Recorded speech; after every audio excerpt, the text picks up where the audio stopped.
ഷാനൂസ് കിച്ചണിലേക്ക് എല്ലാവർക്കും ഒരിക്കൽ കൂടി സ്വാഗതം. ഇന്ന് ഞാനിവിടെ ഒരു തട്ടുകട സ്റ്റൈൽ ചിക്കൻ ഫ്രൈ ആണ് തയ്യാറാക്കാൻ പോകുന്നത്. അതിന് വേണ്ടിയിട്ട് ഞാനിവിടെ കുറച്ച് ചിക്കൻ റെഡിയാക്കി കഴുകി വൃത്തിയാക്കിയൊക്കെ വെച്ചിട്ടുണ്ട്. പിന്നെ ഇത് മാരിനേറ്റ് ചെയ്യാനുള്ള കാര്യങ്ങളെല്ലാം ഇവിടെ റെഡിയാണ്. അപ്പൊ നമുക്ക് എങ്ങനെയാണ് ഈ ചിക്കൻ ഫ്രൈ തയ്യാറാക്കുന്നത് എന്ന് കണ്ടിട്ട് വരാം. അപ്പൊ നമ്മുടെ ചിക്കൻ ഫ്രൈക്ക് വേണ്ടി ആദ്യം ഇഞ്ചി വെളുത്തുള്ളി പേസ്റ്റ് ആണ് ഞാൻ ചേർക്കാൻ പോകുന്നത്. അപ്പോൾ ഇഞ്ചി വെളുത്തുള്ളി പേസ്റ്റ് ഒരു 3 ടേബിൾ സ്പൂൺ ചേർക്കണം. ഇഞ്ചി വെളുത്തുള്ളി പേസ്റ്റ് ചേർത്തിട്ടുണ്ട്. ഇത് ഏകദേശം 1 കിലോ ചിക്കൻ ഉണ്ട്. അപ്പോൾ അതിന് വേണ്ടിയിട്ടുള്ള അളവാണ് ഞാൻ പറയുന്നത്. പിന്നെ വേണ്ടത് അരിപ്പൊടിയാണിത്. അത് ഒരു 3 ടേബിൾ സ്പൂൺ അരിപ്പൊടിയാണുള്ളത്, അതും ചേർത്തിട്ടുണ്ട്. പിന്നെ വേണ്ടത് കോൺഫ്ലവർ. ഇതെല്ലാം ഒരു ക്രിസ്പിനെസ് കിട്ടാൻ വേണ്ടിയിട്ടാണ്. പിന്നെ നമ്മുടെ മഞ്ഞൾപ്പൊടി, മുളക് പൊടി കാര്യങ്ങളെല്ലാം ചേർക്കാം. ഒരു 1/2 ടീസ്പൂൺ മഞ്ഞൾപ്പൊടി. അപ്പോൾ മഞ്ഞൾപ്പൊടി ചേർത്ത് കഴിഞ്ഞു. ഇനി വേണ്ടത് മുളക് പൊടിയാണ്. അതൊരു 3 ടേബിൾ സ്പൂൺ മുളക് പൊടി ചേർത്ത് കൊടുക്കാം. അപ്പോൾ ഇത് നല്ല എരിവെള്ള മുളക് പൊടിയാണ്. പിന്നെ വേണ്ടത് നമ്മുടെ കാശ്മീരി ചില്ലി പൗഡർ, അതും ഒരു 3 ടേബിൾ സ്പൂൺ ചേർത്ത് കൊടുക്കാം. അതിന് എരിവില്ലാത്ത മുളക് പൊടിയാണ്. പിന്നെ വേണ്ടത് ഗരം മസാല പൗഡർ ഒരു 1/2 ടീസ്പൂൺ. ഇനി ചേർക്കേണ്ടത് നമ്മുടെ ചില്ലി ഫ്ലേക്സ് ആണ്. അതായത് നമ്മുടെ മുളകില്ലേ, മുളക്, ചതച്ച മുളക്, നമ്മുടെ വറ്റൽമുളക് ഒന്ന് മിക്സിയിലിട്ട് ക്രഷ് ചെയ്താലും മതിയാവും. അപ്പോൾ അതൊരു 2 ടീസ്പൂൺ ചേർത്തിട്ടുണ്ട്. പിന്നെ വേണ്ടത് പെരിഞ്ജീരകം, അതൊന്ന് ഇതിലേക്ക് ഇട്ട് കൊടുക്കാം. പെരിഞ്ജീരകം പൊടിയാണെങ്കിലും മതിയാവും. ഒരു ടീസ്പൂൺ ഇട്ട് കൊടുത്തിട്ടുണ്ട് പെരിഞ്ജീരകം. പിന്നെ നമ്മുടെ ഈ മുട്ട ഒന്ന് അടിച്ചെടുക്കണം. വേറൊരു പാത്രത്തിലേക്ക് പൊട്ടിച്ചൊഴിച്ചിട്ട് നന്നായിട്ടൊന്ന് അടിച്ചെടുക്കാം. അപ്പോൾ അതാ നന്നായിട്ട് മുട്ട അടിച്ചെടുത്തിട്ടുണ്ട്. ഇനി ഇത് നമ്മുടെ ചിക്കനിലേക്ക് ചേർത്ത് കൊടുക്കാം.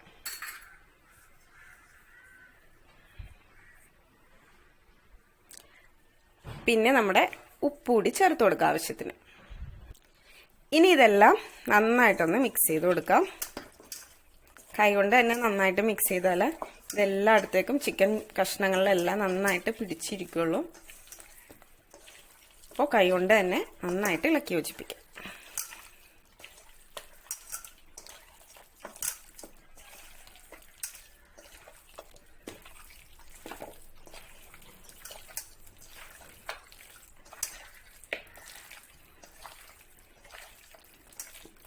അപ്പോൾ വലിയ പീസുകളൊക്കെ ആണെങ്കിൽ ഇതുപോലെയെല്ലാം ലെഗ് പീസൊക്കെ ഉണ്ടെങ്കിൽ ഒന്ന് കത്തി വെച്ചിട്ട് ഒന്ന് വരഞ്ഞു കൊടുക്കാം കേട്ടോ. എങ്കിൽ ഇതിൻ്റെ അകത്തൊക്കെ നന്നായിട്ട് മസാല പിടിച്ചിരിക്കുള്ളൂ. നമുക്കിതിലേക്ക് കുറച്ച് കറിവേപ്പിലയും കൂടി ചേർത്ത് കൊടുക്കാം. കുറച്ച് കറിവേപ്പിലയും കൂടി മുകളിലേക്ക് വിതറി കൊടുക്കാം. ഇതിപ്പോൾ നല്ലതായിട്ട് എല്ലായിടത്തും ആയിട്ടുണ്ട്. നമ്മുടെ ചിക്കൻ പീസിലെല്ലാം ഈ മസാല നന്നായിട്ട് പിടിച്ചിട്ടുണ്ട്. ഇതിങ്ങനെ ആക്കിയിട്ട് ഓവർനൈറ്റ് ഫ്രിഡ്ജിൽ വെച്ചിട്ട് പിറ്റേ ദിവസം ഫ്രൈ ചെയ്തെടുക്കാം. അപ്പോൾ കുറച്ചുകൂടി ഇതിൻ്റെ ടേസ്റ്റ് കൂടും. ഇനി നമ്മളിതിൽ ഒരു കാര്യം കൂടി ആഡ് ചെയ്യാൻ മറന്നുപോയി. ഒരു പകുതി ചെറുനാരങ്ങയുടെ നീര്, അതല്ല എങ്കിൽ 2 ടേബിൾ സ്പൂൺ തൈര്, അതും അല്ലെങ്കിൽ കുറച്ച് വിനാഗിരി. ഞാനിപ്പോൾ ഇവിടെ വിനാഗിരിയാണ് ചേർക്കുന്നത്. 1 ടേബിൾ സ്പൂൺ വിനാഗിരി ചേർത്തിട്ടുണ്ട്. ഒന്നുകൂടി ഒന്ന് തേച്ച് പിടിപ്പിക്കാം. വിനാഗിരി ആദ്യം ചേർക്കേണ്ടതായിരുന്നു, ഞാൻ വിട്ടുപോയതാണ്. നിങ്ങളിത് തേച്ച് പിടിപ്പിക്കുന്നതിന് മുമ്പ് തന്നെ അതുകൂടി ചേർക്കാം കേട്ടോ. അതിപ്പോൾ നന്നായിട്ട് മിക്സ് ചെയ്ത് വെച്ചിട്ടുണ്ട്. ഇപ്പോൾ നമ്മളിതിൽ റെഡ് കളറൊന്നും ചേർക്കണില്ല. നമ്മൾ റെസ്റ്റോറൻറ്റിലൊക്കെ അവർ ഫ്രൈ ചെയ്യുമ്പോൾ ചിലപ്പോൾ ഫുഡ് കളർ നല്ല റെഡ് കളർ കിട്ടാൻ വേണ്ടിയിട്ട് കളറൊക്കെ ചേർക്കാറുണ്ട്. പക്ഷെ നമ്മൾ വീട്ടിലൊക്കെ തയ്യാറാക്കുമ്പോഴേക്കും കളറൊന്നും ചേർക്കേണ്ട ആവശ്യമില്ല. നമ്മൾ കാശ്മീരി ചില്ലി പൗഡറിന് നല്ല കളറുണ്ടല്ലോ, അപ്പോൾ അത് തന്നെ മതിയാകും. അപ്പോൾ അത് നന്നായിട്ട് തേച്ച് പിടിപ്പിച്ചിട്ടുണ്ട്. ഇത് മിനിമം ഒരു 20 മിനിറ്റ് എങ്കിലും കഴിഞ്ഞിട്ട് നമുക്ക് ഫ്രൈ ചെയ്തെടുക്കാം.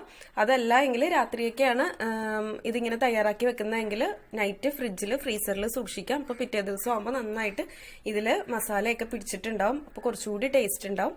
നമ്മളിപ്പോൾ ഇതൊരു 20 മിനിറ്റ് ഇങ്ങനെ വെച്ചതിന് ശേഷമാണ് ഫ്രൈ ചെയ്തെടുക്കാൻ പോകുന്നത്. അപ്പോൾ നമുക്കിത് കുറച്ച് നേരം ഒന്ന് റെസ്റ്റ് ചെയ്യാൻ വെക്കാം.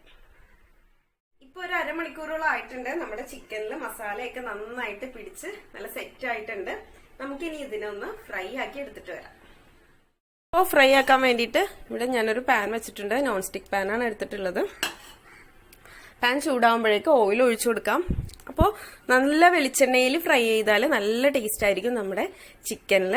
പക്ഷെ കടകളിലൊന്നും വെളിച്ചെണ്ണ ആയിരിക്കില്ല, അവർ ഏതെങ്കിലും ഓയിലായിരിക്കും യൂസ് ചെയ്യുന്നത്. നമുക്കിപ്പോൾ എന്തായാലും ഇതിലേക്ക് കുറച്ച് വെളിച്ചെണ്ണ ഒഴിച്ചു കൊടുക്കാം.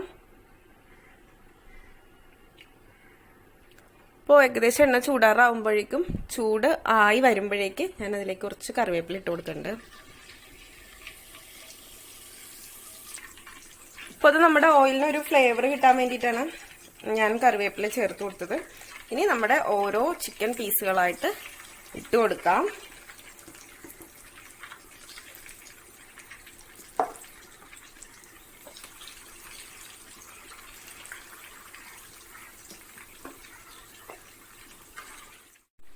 ഞാനിതൊരു 2 ട്രിപ്പായിട്ടാണ് ഫ്രൈ ചെയ്തെടുക്കാൻ പോകുന്നത്.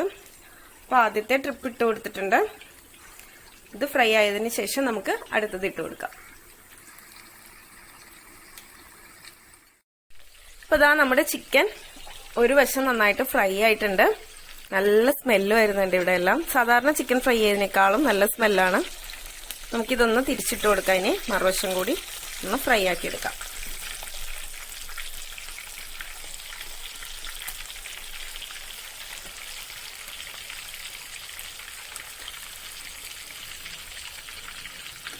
ഒരുപാട് മുറുകിയൊന്നും പോവരുത്.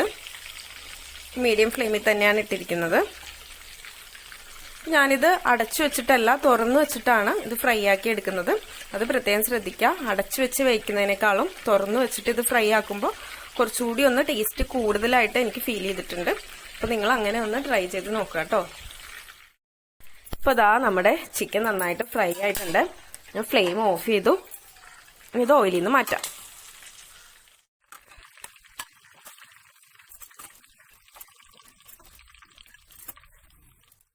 അപ്പോൾ ഇതാ നമ്മുടെ ചിക്കൻ ഫ്രൈ ഇവിടെ റെഡി ആയി കഴിഞ്ഞു. ഇതിന്റെ മീതേക്ക് ഞാൻ കുറച്ച് സവാളയൊക്കെ കട്ട് ചെയ്ത് ചേർക്കുന്നുണ്ട്.